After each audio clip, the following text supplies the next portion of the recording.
प्रिय विद्यार्थियों, हम राज्य के नीति निर्देशक तत्वों के बारे में अध्ययन कर रहे थे और इससे पूर्व के वीडियो में हमने नीति निर्देशक तत्वों के अर्थ एवं स्वरूप के बारे में जानकारी प्राप्त की थी और ये देखा था कि संविधान के भाग 4 में नीति निर्देशक तत्वों का उल्लेख किया गया है। यद्यपि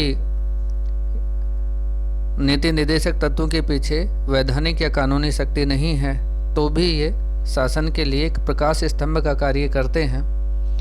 आज हम ये देखने का प्रयास करेंगे कि संविधान में इन नीति निर्देशक तत्वों का किस तरह से प्रावधान किया गया है।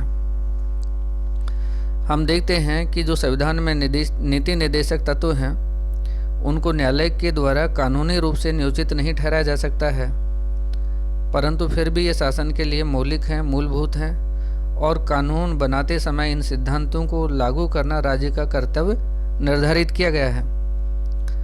राज्य ये यथासंभव ये प्रयास करेगा कि एक ऐसी सामाजिक व्यवस्था जिसमें सामाजिक, आर्थिक और राजनीतिक न्याय की प्राप्ति हो, राष्ट्रीय जीवन की सभी संस्थाओं में कायम हो, इस प्रकार की नीतियों का अनुसरण करेगा। राज्य के द्वारा स्त्री और पुरुषों के लिए जीविकोपार्जन के पर्याप्त और समान साधन उपलब्ध कराए जाएंगे। समान कार्य के लिए समान वेतन का प्रावधान किया जाएगा और राज्य अपनी आर्थिक क्षमता एवं विकास को ध्यान में रखते हुए प्रत्येक व्यक्ति के लिए रोजगार की व्यवस्था करेगा। इसके अतिरिक्त वृद्धावस्था, बीमारी और असमर्थता या अयोग्यता की अवस्था में राज्य के द्वारा सहायता प्रदान की जाएगी। राज्य कर्मकारों को निर्वाह मजदूरी और कार्य की मानवोचित परिस्थितियों का निर्माण करेगा। इस तरह से उद्योगों का प्रबंध करेगा जिसमें कामगारों की पूर्ण सहभागिता हो। तो ये मोटे मोटे निर्देशक सिद्धांत निर्धारित किए गए थे। इन निर्देशक सिद्धांतों को हम अलग अलग भागों में विभाजित कर सकते हैं। तो सबसे पहले हम सामाजिक हित से संबंधित निर्देशक तत्व लेते हैं। न्याय पर आधारित सामाजिक संरचना से संबंधित अनुच्छेद 38(1) में उल्लेख किया गया है और इसमें ये कहा गया है कि राज्य लोगों के जीवन स्तर को सुधारने और स्वास्थ्य सुधारने के लिए प्रयत्न करेगा। इसी उद्देश्य की पूर्ति के लिए औषधि में प्रयोग किए जाने के अतिरिक्त स्वास्थ्य के लिए जो हानिकारक मादक द्रव्य हैं, उन पदार्थों को रोकने का प्रयास करेगा। राज्य समाज के जो निर्बल वर्ग हैं, विशेषकर अनुसूचित जाति जनजातियों के शिक्षा एवं अर्थ संबंधित हितों का विशेष रूप से ध्यान रखेगा, उनकी उन्नति का प्रयास करेगा, सामाजिक अन्याय और सभी प्रकार के शोषण से उनकी रक्षा करेगा। तो इस तरह का सामाजिक हित से संबंधित कुछ निर्देशक तत्व हैं। इसी तरह से आर्थिक सुरक्षा से संबंधित निर्देशक तत्व हैं। इन आर्थिक सुरक्षा से संबंधित जो निर्देशक तत्व हैं, उनमें पहला ये है कि राज्य प्रत्येक स्त्री और पुरुष के समान रूप से जीविका के साधन उपलब्ध कराएगा। राज्य देश के भौतिक साधनों के स्वामित्व और नियंत्रण की ऐसी व्यवस्था करेगा जिससे सार्वजनिक हितों की वृद्धि हो। राज्य इस बात का भी ध्यान रखेगा कि संपत्ति और उत्पादन के साधनों का इस प्रकार केंद्रीकरण न हो जिससे सार्वजनिक हित की हानि हो। राज्य स्त्री पुरुष के लिए समान कार्य के लिए समान वेतन का प्रावधान करेगा। राज्य श्रमिक पुरुषों और स्त्रियों के स्वास्थ्य और शक्ति तथा बालकों की सुकुमार अवस्था का दुरुपयोग नहीं होने देगा। मूल संविधान में कहा गया था कि राज्य बच्चों तथा युवकों के शोषण, भौतिक अनैतिक परित्याग से रक्षा करेगा। 42वें संविधान संशोधन द्वारा इसे आगे संशोधित किया गया और ये कहा गया कि राज्य के द्वारा बच्चों को स्वस्थ रूप में विकास के लिए अवसर और सुविधाएं प्रदान की जाएंगी। उन्हें स्वतंत्रता और सम्मान की स्थिति प्राप्त होगी। बच्चों तथा युवकों के शोषण से तथा भौतिक व नैतिक परित्याग से रक्षा की जाएगी। तो इस तरह से इस प्रावधान को 42वें संविधान संशोधन के माध्यम से और अधिक प्रभावी बनाया गया है। 7वां, राज्य अपनी क्षमता के अनुसार सभी नागरिकों को उनकी योग्यता के अनुसार रोजगार, शिक्षा तथा बेकारी, बुढ़ापा, बीमारी और अन्य हिंसा आदि दशाओं में सार्वजनिक सहायता की व्यवस्था करे। 8वां, राज्य ऐसा प्रयत्न करेगा कि व्यक्तियों को अपने अनुकूल अवस्थाओं में ही कार्य करना पड़े। तथा स्त्रियों को प्रसूति अवस्था में कार्य न करना पड़े। राज्य इस बात का प्रयत्न करेगा कि कृषि और उद्योगों में लगे हुए सभी मजदूरों को अपने जीवन निर्वाह के लिए पर्याप्त वेतन मिले, उनका जीवन स्तर ऊपर उठे और अवकाश के समय का उचित उपयोग हो सके, सामाजिक और सांस्कृतिक उन्नति का अवसर प्राप्त हो। तो ये प्रावधान इसमें किए गए हैं। 10वां प्रावधान ये किया गया है कि राज्य का यह दायित्व हुआ कि गांव में व्यक्तिगत तथा सहकारी आधार पर कुटीर उद्योगों को प्रोत्साहन दिया जाए। वैज्ञानिक आधार पर कृषि का संचालन करना भी राज्य का कर्तव्य होगा। राज्य पशुपालन के अच्छे प्रणालियों का प्रचलन करेगा। गायों, बछड़ों व अन्य दुधारू और वाहक पशुओं की नस्ल सुधारने तथा उनके वध को रोकने का प्रयत्न करेगा। समाज के कमजोर वर्गों के लिए निःशुल्क और कानूनी सहायता की व्यवस्था करेगा। औद्योगिक संस्थानों के प्रबंध में कर्मचारियों की भागीदारी बढ़ाने का कार्य करेगा। तो ये आर्थिक सुरक्षा से संबंधित निर्देशक तत्व थे।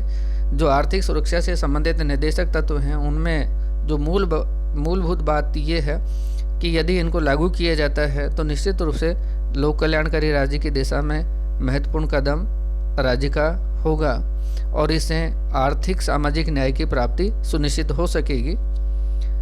इसी तरह से न्याय और शिक्षा और प्रजातंत्र से संबंधित कुछ निर्देशक तत्व हैं। राज्य भारत के समस्त क्षेत्र में नागरिकों के लिए एक समान नागरिक संहिता प्राप्त करने का प्रयास करेगा। ये अनुच्छेद 44 में प्रावधान किया गया है। राज्य न्यायपालिका को कार्यपालिका से पृथक करने के लिए उचित कदम उठाएगा। अनुच्छेद 45 में कहा गया है कि विधान लागू होने के 10 वर्ष के अंदर राज्य 16 वर्ष तक के बालकों के लिए निःशुल्क और अनिवार्य शिक्षा का प्रावधान करेगा। 86वें संविधान संशोधन द्वारा निर्देशक तत्वों में इसके स्थान पर एक नया अनुच्छेद जोड़ा गया जिसमें कहा गया कि राज्य प्रारंभिक बाल्यावस्था में देखभाल और 6 वर्ष से कम उम्र के बच्चों के लिए शिक्षा के लिए प्रयास करेगा। राज्य ग्राम पंचायतों के संगठन की ओर कदम उठाएगा तथा उन्हें उचित अधिकार प्रदान करेगा ताकि वे शासन की मूलभूत इकाई के रूप में कार्य कर सके। तो ये न्याय, शिक्षा और लोकतंत्र से संबंधित थे।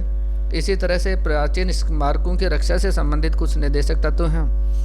इन तत्वों द्वारा प्राचीन जो स्मारकें हैं, कलात्मक महत्व के जो स्थान हैं, राष्ट्रीय महत्व के भवन हैं, उनकी रक्षा करना राज्य का दायित्व सौंपा गया है।